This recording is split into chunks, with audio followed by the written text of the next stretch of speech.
So here we have a 2009 Toyota Camry. It's got the 2.4 liter in it.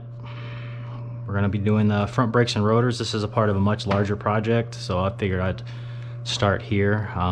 Video on the struts be coming soon. So you're going to take a 21 millimeter.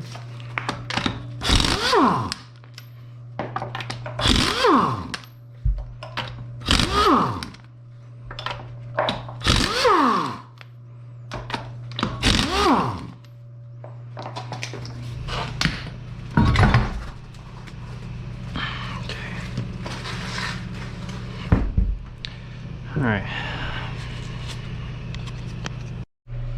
Next, it's better if you turn the wheel all the way, but then you're going to take a 14 millimeter and take off the caliper bolts.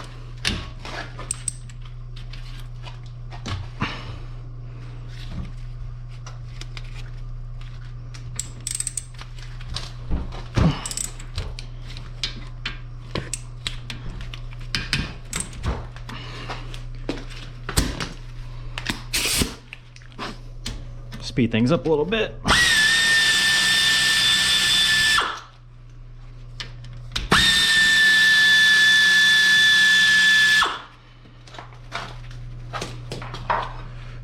Take a large flathead, pop that out.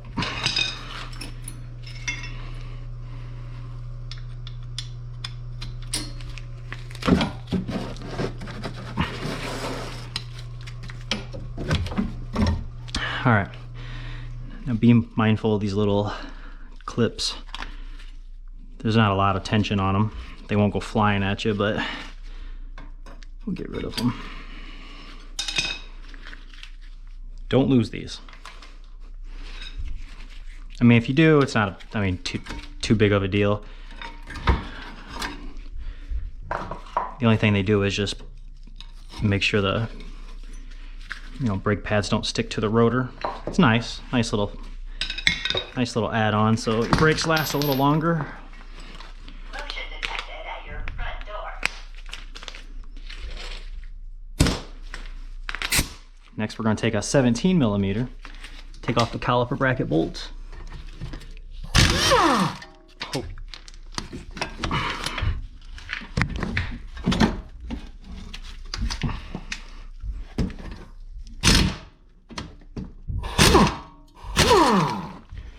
I have a much smaller impact for those. I just don't feel like getting up and getting it. All right. Now when you got this off, one thing you want to check for to see if okay, both of them are seized in. And that's bad. That'll give you, if these bolts are not able to slide in and out of here with ease, it's going to cause uneven brake wear and, so this one has a massive lip, and I guess that's why they wanted us to replace it. So, all right, so here's how we're gonna have to get these out and get that fixed before we move on. So here's how I like to do these. You don't necessarily have to have a vise for this, but it's nice if you have one.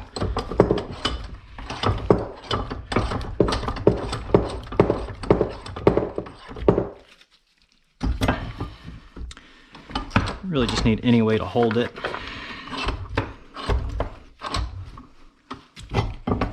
Careful of your brake hardware. These little guides right here. So I just want to get it so I can get access to both of them. Make that nice and tight. If you got a propane train heater, that's helpful too. So we're gonna get these nice and hot. All right. So the idea is to try to expand that outer metal and make these a little free. Then I'll figure out what size they are. So say like these are also a 17. I'll just get in here and try to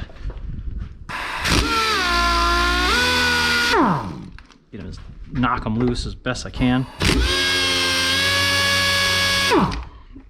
That usually does it. There we go.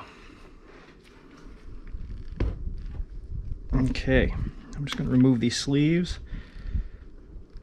Oh yeah. Okay.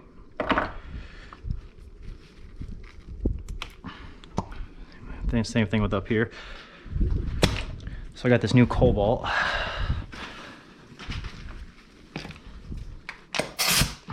Little grinder. Does a great job.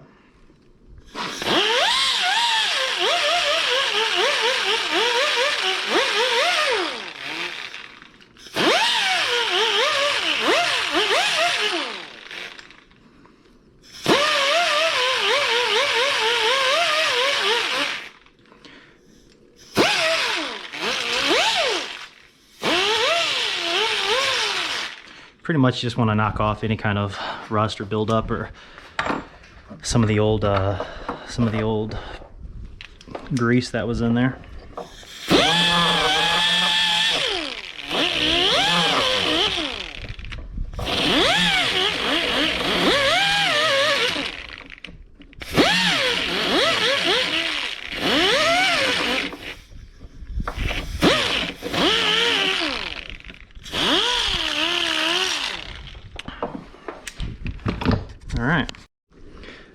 All right, now to clean this out, I do like to use brake cleaner, but another thing that I really like to use is a 7/16 just normal drill bit.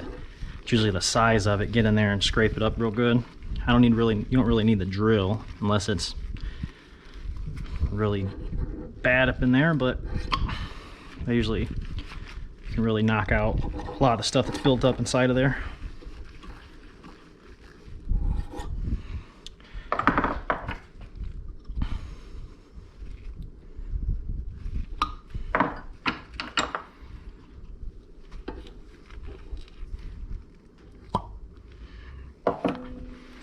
So now,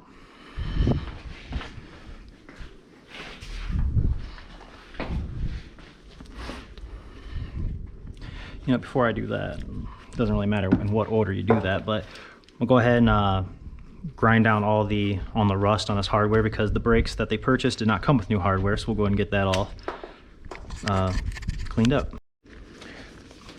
All right, so now that we got the pins re-greased and put back in and got the sleeves back on, yeah, those slide real nice now, and that's how you want them to look.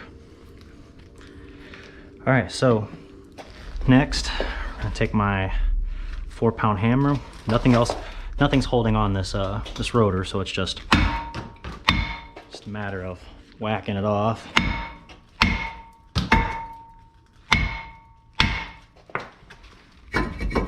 There you go.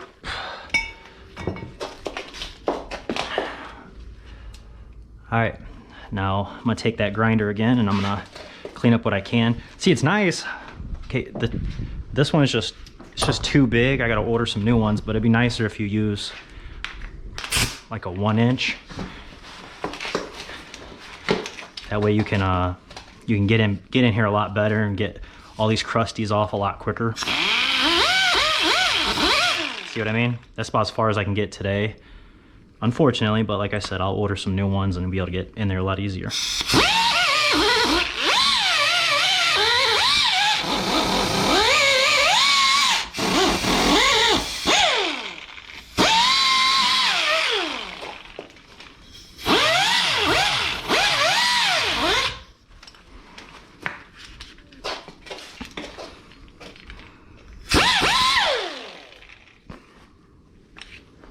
Yep. All right, I'm just gonna wait until I order new ones. So what we'll do is, I mean, heck, even if you have some sandpaper, that'll work. So we'll just put some around here.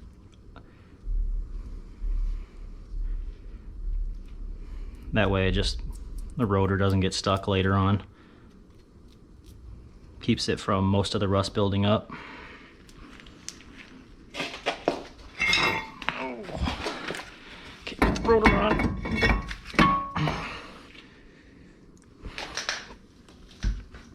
And I lost all the lug nuts. There they are.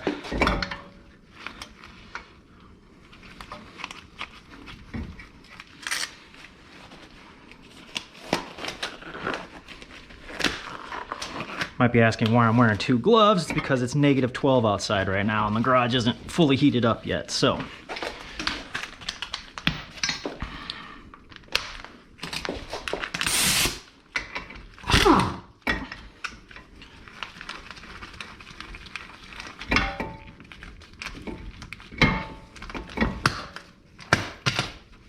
There you go. This is just a... That's just to keep the rotor up there so that when you put the caliper bracket back on, you're not worried about that rotor constantly falling.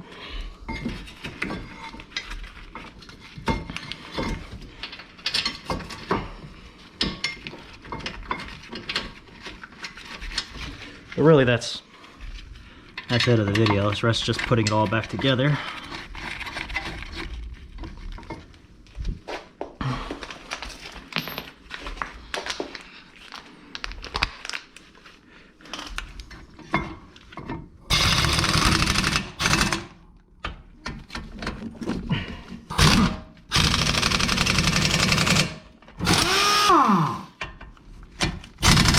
Okay.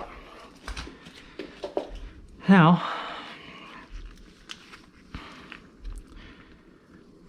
hate how much grease it puts on this stick. That's the kind of crappy part about this little wand, because you want to get it in there.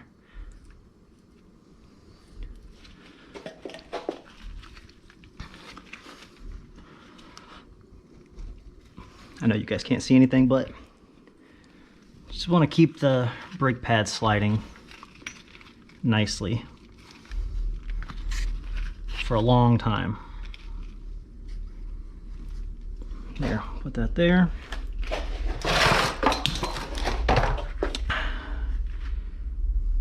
Don't know full specifics on this car, but I will leave in the description all the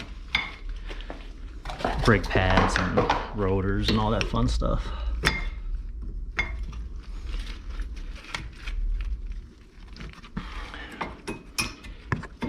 Okay, so here's where we're going to hold off, because usually just compress it and put it back on, but we're going to need to put these springs back on.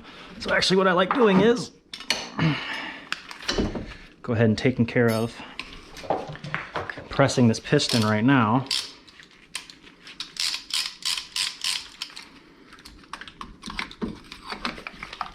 Nice little tool I use for this.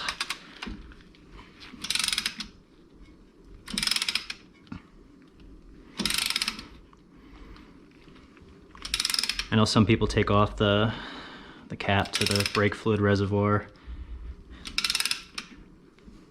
I don't. Just take it easy. You know, you don't have to slam this down and shoot the piston in real quick. All right. So now we go ahead and so you take these, the new pads will even come with that hole. Put them in here like that. Let's get the top ones, same exact thing, aim them at each other.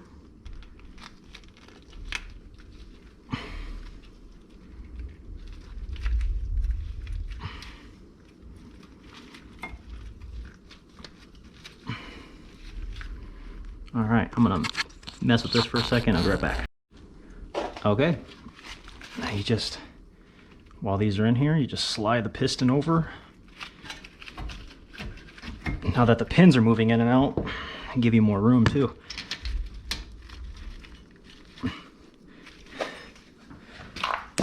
Now, if you wanna use an actual wrench to hold this nut, it's a 20 millimeter. I just looked to see I don't have one, so I just use a pair of vice grips. So you'll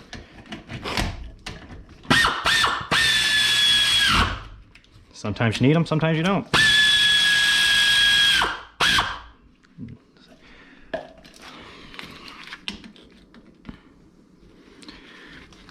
There we go.